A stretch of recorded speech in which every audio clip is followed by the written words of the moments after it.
Jadi pemirsa, bagaimana upaya pemadaman kebakaran hutan dan lahan di sejumlah wilayah di Kalimantan saat ini? Kita akan tanyakan langsung dengan Guru Besar Kehutanan IPB University, Bambang Hero Saharjo, sudah tersambung bersama kami melalui sambungan Zoom. Pak Bambang, selamat pagi.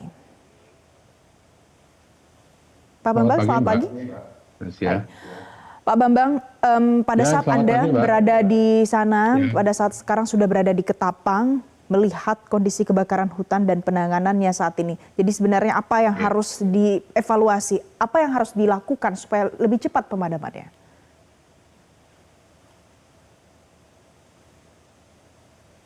Baik Mbak, jadi sebetulnya di awal tahun itu sudah ada warning bahwa tahun 2026 ini akan kedatangan tamu istimewa, yaitu El Nino Super, atau ada El Nino yang disebutnya El Nino Godzilla. Nah, tentu saja kita punya pengalaman ketika kebakaran dengan hadirnya El Nino. Itu yang paling parah 97-98, di mana 10 sampai 11 juta hektar terbakar, 2015 2,6 juta, 2019 2, sekian, dan terakhir itu yang agak besar itu tahun 2023. Artinya apa? Artinya, menurut saya, berkali-kali saya sampaikan, ada El Nino atau tidak, kegiatan pengendalian kebakaran itu harus dilakukan, terutama bagi wilayah-wilayah yang mengandung gambut.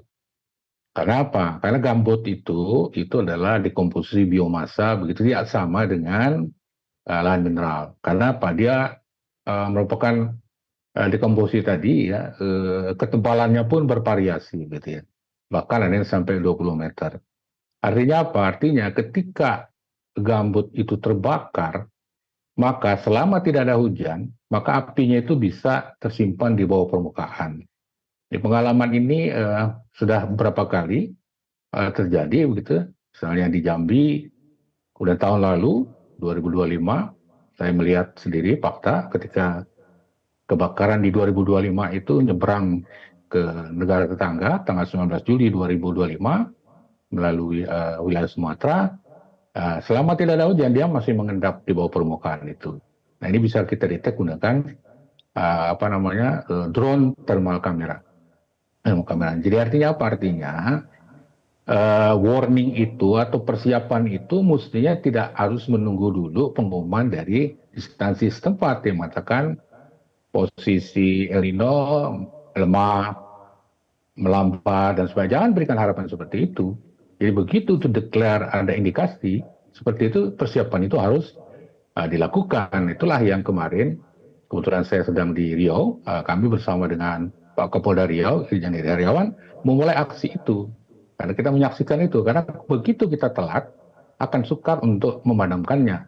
Apalagi misalnya Mbak ya, di permukaan itu banyak sekali bahan bakar. Bahan bakar itu bukan bensin atau solar, tetapi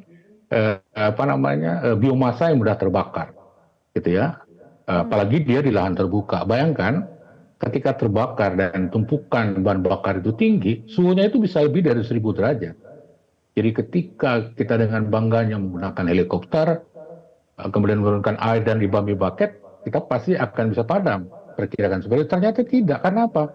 Begitu sampai permukaan, karena suhunya lebih dari 1000 derajat Celcius, itu segera terevaporasi, Mbak.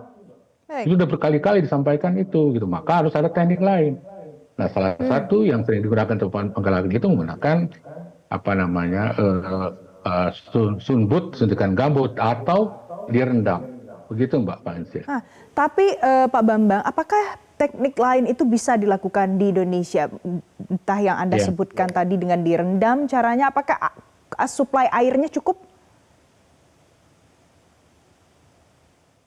Ya justru itu tadi saya sampaikan ya, bahwa kalau memang tidak tersedia air dengan cukup, ya kita bisa menggunakan cara lain misalnya, begitu ya. Apakah misalnya kita menggunakan foam, gitu ya. Jadi dengan adanya foam tadi itu ya, yang bercampur dengan air, dia akan menutup peluang si api itu dari bawah itu naik ke atas lagi, yaitu dia akan menutup pori-pori itu. Dan itu sebetulnya Mbak, sudah banyak juga yang sudah dilakukan oleh teman-teman Manggalatri menggunakan suntikan gambut. Kenapa? Kalau itu tidak mati apinya itu akan jalan terus. Jangan kaget misalnya beberapa kali kasus kebakaran yang kita pikir itu sudah padam hari ini, ternyata besok kita lihat dia kembali lagi. Kenapa? Sumber intinya itu belum kita padamkan. Karena kalau kebakaran gambut kita tidak bisa menduga di mana posisi api itu sendiri. Begitu. Nah, tapi itulah yang kita harus monitor misalnya melalui asap yang ditimbulkan dan sebagainya. Nah, kesulitan juga kemudian adalah ketika asap tebal seperti ini, heli itu tidak bisa terbang. Ya, karena akan terganggu dengan jarak pandang dan sebagainya.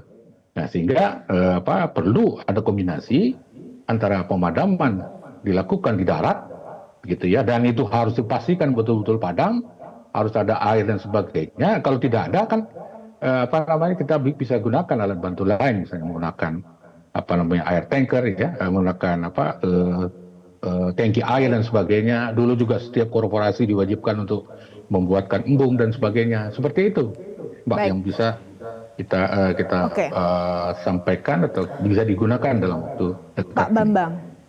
Pak Bambang, mungkin tadi Anda sudah sampaikan ada beberapa metode lain yang bisa digunakan. Tapi sekarang yang disampaikan oleh Kepala BNPB adalah fokus untuk tim jalur darat, kemudian ada waterbombing dan juga ada modifikasi cuaca yang sudah dilakukan. Kalau menurut Anda dengan kondisi yang ada saat ini dan suplai yang kita punya, apa masukan supaya nanti bisa mempercepat pemadaman karhutla ini? Ya, jalan satu-satunya itu seperti tadi harus ada kombinasi gitu ya, antara pasukan darat seperti yang kita lihat dalam video ini, dan bagi teman-teman yang biasa berhadapan dengan gambut, jadi tahu pasti bahwa api itu harus dipadamkan dengan sesungguhnya. Salah satu suplai yang paling penting itulah ketersediaan air. Nah, itu yang harus dipastikan dari mana sumber apa dan sebagainya. Nah, kemudian yang kedua, begitu ya, kalau memungkinkan untuk terbang, ya silakan lakukan modifikasi cuaca. Ya, kalau tidak, kita harus juga cari cara lain. Karena kalau gambut ini tidak bisa main, kita sedot saja airnya. Kalau tidak ada, itu tidak akan keluar airnya. Itulah yang dari awal sudah diwanti-wanti. Ketika ada kondisi seperti ini, semua sistem itu sudah harus bekerja. Jangan menunggu dulu sampai kemudian, wah, El Nino sudah kuat ini. Nah, tidak seperti itu.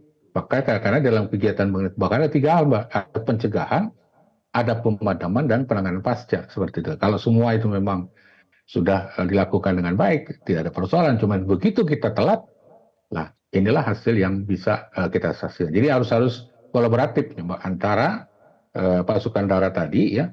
Darat juga dibagi, itu jangan menggantungkan seluruhnya. Kemudian kayak sekarang, pada Manggala-Agni, pada KPI, dan semua itu harus ikut terlibat. Karena begitu keluar data seperti Mbak katakan tadi, hati-hati juga Mbak gambut ini ya. Tadi saya dengar kesehatan itu, kami sudah melakukan penelitian. Ada 90 gas, Mbak, di dalam asap gambut itu. Jangan karena dibilang lelah ya, 50% itu sangat berbahaya bagi manusia. Dia asapnya itu bisa mengakibatkan stunting, ya, cacat, anak yang akan dilahirkan, bahkan juga bisa menyebabkan kematian. Maka ketika ke lapangan, seluruh fasilitas untuk pelindung itu segerakan, daripada kita akan menyesal nantinya. Jadi melihat orang itu agak lelah, mungkin dia kecapean, nanti dulu coba periksa medical check up. Jangan-jangan dia sudah menyerap banyak gas-gas yang tadinya itu tidak boleh masuk ke tubuh, ternyata karena ketelaran kita itu masuk. Nah, saran saya seperti itu, Mbak. Oke, Pak Bambang, intinya adalah yang sekarang diperlukan adalah koordinasi, dan kemudian menjadi catatan pemirsa perlu ada pencegahan dan mitigasi, jangan sampai menunggu terjadi kebakaran baru beraksi. Pak Bambang, terima kasih karena sudah bergabung bersama kami di Selamat Pagi Indonesia hari ini. Jelajahi cara baru mendapatkan informasi. Download Metro TV Extend sekarang.